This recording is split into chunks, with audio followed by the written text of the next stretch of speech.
Hello friends, Radhe Radhe. आज मैं आपको आषाढ़ मास में माँ अन्नपूर्णा माता की कथा सुनाऊंगी। माँ अन्नपूर्णा माता का महाव्रत मार्गशीर्ष मास के कृष्ण पक्ष पंचमी से प्रारंभ होता है और मार्गशीर्ष शुक्ल षष्ठी को समाप्त होता है। यह अति उत्तम व्रत 17 दिनों का होता है और कई भक्त 21 दिन तक भी इसका पालन करते हैं। आपको पता है, माँ अन्नपूर्णा का संबंध गैस चूल्हे यानी कि रसोई में इनकी मूर्ति रखी जाती है ताकि हमारे घर में धन भंडार भरा रहे। माँ अन्नपूर्णा माता के महाव्रत की कथा। एक समय की बात है कि काशी निवासी धनंजय की पत्नी का नाम सुलक्षणा था। उसे अन्य सब सुख प्राप्त थे, केवल निर्धनता ही उसके दुख का एकमात्र कारण थी। यह दुख उसके हर समय सताता रहता था। एक दिन सुलक्षणा ने पति से बोली, स्वामी आप कुछ उद्यम करें, काम चलेगा, इस प्रकार कैसे चलेगा काम। सुलक्षणा की बात धनंजय के मन में बैठ गई और वे उसी दिन विश्वनाथ शंकर जी को प्रसन्न करने के लिए बैठ गया और कहने लगा, हे देवाधिदेव विश्वेश्वर, मुझे पूजा पाठ कुछ आता नहीं है, केवल आपके भरोसे बैठा हूँ। इतनी विनती करके वह 2-3 दिन भूखा प्यासा बैठा रहा। यह देखकर भगवान शंकर ने उसके कान में अन्नपूर्णा अन्नपूर्णा अन्नपूर्णा मतलब ये 3 बार क्यों कहा, ये देखते हैं। जब भगवान शंकर ने उनके कान में कहा, इसके पीछे की वजह, इस प्रकार 3 बार कहा, ये कौन क्या कह गया। इसी सोच में धनंजय पड़ गया कि मंदिर से आते ब्राह्मणों को देखकर पूछने लगा, पंडित जी अन्नपूर्णा कौन है। ब्राह्मणों ने कहा, तू अन्न छोड़ बैठा है, सो तुझे अन्न की ही बात सूझती है, जा घर जाकर अन्न ग्रहण कर। धनंजय घर गया। स्त्री से सारी बात गई। वह बोली, ना चिंता मत करो, स्वयं शंकर जी ने यह मंत्र दिया है, वह स्वयं ही खुलासा करेंगे, आप फिर जाकर उनकी आराधना करो। धनंजय फिर जैसे का तैसा पूजा में बैठ गया। रात्रि में शंकर जी ने आज्ञा दी और कहा, तू पूर्व दिशा में चला जा। फिर क्या था, धनंजय पूर्व दिशा में चला गया। वह अन्नपूर्णा का नाम जपता जाता और रास्ते में फल खाता, झरनों का पानी पीता जाता। इस प्रकार कितने ही दिनों तक चलता गया। वहाँ उसे चांदी से चमकती वन की शोभा देखने में आई, सुंदर सरोवर देखने में। यहाँ उसके किनारे कितनी ही अप्सराएं झुंड बनाए बैठी थी। एक कथा सुनती और सब मिलकर माँ अन्नपूर्णा इस प्रकार बार बार कहती थी, माँ अन्नपूर्णा, माँ अन्नपूर्णा, मतलब वहाँ पे जो अप्सराएं बैठी थी। तो जब भी वो कुछ ना कुछ आगे बढ़ता जाता, उसे कुछ ना कुछ मिलता रहता खाने पीने को। यह आघन मार्गशीर्ष मास की उजेली रात्रि थी और आज से ही व्रत का आरंभ था। जिस शब्द की खोज करने वह निकला था, वह उसे वहाँ सुनने को मिला। यही अन्नपूर्णा कौन है। धनंजय ने उनके पास जाकर पूछा, हे देवियों, उन अप्सराओं से पूछा, आप यह क्या करती हो। उन सब ने कहा, हम सब माँ अन्नपूर्णा का व्रत करती आ रही हैं और आज भी हम माँ अन्नपूर्णा का व्रत कर रही हैं। ये सब सुन के धनंजय सोच में पड़ गया और बोलने लगा कि धनंजय ने पूछा उन अप्सराओं से, देवियों से, व्रत पूजा करने से क्या होता है, ये किसी ने किया भी है, इसे कब किया जाए, कैसा व्रत है, मैं और किस विधि है इसकी, मतलब कैसे करेंगे, मुझे भी विस्तार से बताओ।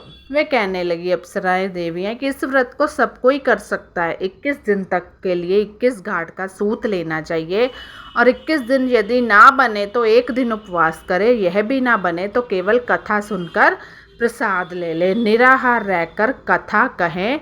कथा सुनने वाला कोई ना मिले तो पीपल के पत्तों को रख सुपारी या घृत कुमारी यानी कि गुवार पाठ वृक्ष को सामने कर, दीपक को साक्षी कर, सूर्य, गाय, तुलसी या महादेव को बिना कथा सुनाए मुख में दाना ना डालें। अगर भूल से कुछ पड़ भी जाए तो 1 दिवस फिर उपवास करें। व्रत के दिन क्रोध ना बोलें, किसी को मारे ना, किसी की निंदा ना करे, झूठ ना बोले, किसी को अपशब्द ना बोले। इस तरह अप्सराएं ने धनंजय को बोला। धनंजय बोला, इस व्रत के करने से क्या होगा। वह कहने लगी, इसके करने से अंधों को नेत्र मिले, लूलों को हाथ मिले, निर्धन के घर धन आए, बांझी को संतान मिले, मूर्ख को विद्या। जो जिस कामना से व्रत करे, माँ उसकी इच्छा पूरी करे। वह कहने लगी, बहनों, मेरे पास भी धन नहीं है, विद्या नहीं है, धनंजय कहने लगा, कुछ भी तो नहीं है, मैं तो दुखिया ब्राह्मण हूँ, मुझे इस व्रत का सूत देगी। वो अप्सराओं देवियों से कहता है, हे परमात्मा सबकी मनोकामना, हे माँ पूर्णा सबकी मनोकामना पूरी करना। हाँ भाई, तेरा कल्याण हो। देवियाँ कहते हैं, हम तुम्हें अवश्य देंगी, ले इस व्रत का मंगल सूत ले। धनंजय ने व्रत किया, व्रत पूरा हुआ, तभी सरोवर में से 21 गंड की सुवर्ण सीढ़ी हीरा मोती जड़ी हुई प्रकट हुई। धनंजय जय अन्नपूर्णा कहता जाता था। इस प्रकार कितनी ही सीढ़ियाँ उतर गया तो क्या देखता है कि करोड़ों सूर्य से प्रकाशमान अन्नपूर्णा का मंदिर है। उसके सामने सुवर्ण सिंहासन पर माता अन्नपूर्णा विराजमान है। सामने भिक्षा हेतु शंकर भगवान खड़े हैं। देवांगन चंवर कितने ही हथियार बंदे पहरा देते हैं। धनंजय दौड़कर जगदम्बा के चरणों में गिर गया। देवी उसके मन का क्लेश जान गई। धनंजय कहने लगा, माता आप तो अंतर्यामिनी हो, आपको अपनी दशा क्या बताऊं। माता बोली, मेरा व्रत किया है, जा संसार तेरा सत्कार करेगा। माता ने धनंजय की जीवा पर बीज मंत्र लिख दिया। अब तो उसके रोम रोम में विद्या प्रकट हो गई। इतने में क्या देखता है कि वह काशी विश्वनाथ के मंदिर में खड़ा है। माँ का वरदान ले धनंजय घर आया, सुलक्षणा से बात कही। माता जी की कृपा से उसके घर में संपत्ति उमड़ने लगी। छोटा सा घर बहुत बड़ा गिना जाने लगा। जैसे शहद के छत्ते में मक्खियाँ जमा होती हैं, उसी प्रकार अनेक सगे संबंधी आकर उसकी बढ़ाई करने लगे। कहने लगे, इतना धन और इतना बड़ा घर, सुंदर संतान नहीं तो इस कमाई का भोगेगा कौन, भोग कौन करेगा। सुलक्षणा से संतान यूँ नहीं थी धनंजय को, इसलिए तुम दूसरा विवाह कर लो। आपको तो पता है दुनिया इधर की बातें उधर की, और जो चीज़ें हों वो बातें कहती रहती हैं, गलत पाठ पढ़ाते हैं दुनिया वाले। तो अनिच्छा होते हुए भी धनंजय को दूसरा विवाह करना पड़ा और सती सुलक्षणा को सौत का दुख भोगना पड़ा। इस प्रकार दिन बीतते गए। फिर आघन मास आया। नए बंधन से बंधे पति से सुलक्षणा ने कहलाया कि हम व्रत के प्रभाव से सुखी हुए हैं, इस कारण यह व्रत छोड़ना नहीं चाहिए। सही बात है, यह माता जी का प्रताप है जो हम इतने संपन्न और सुखी हैं। सुलक्षणा की बात सुन धनंजय उसके यहाँ आया और व्रत में बैठ गया।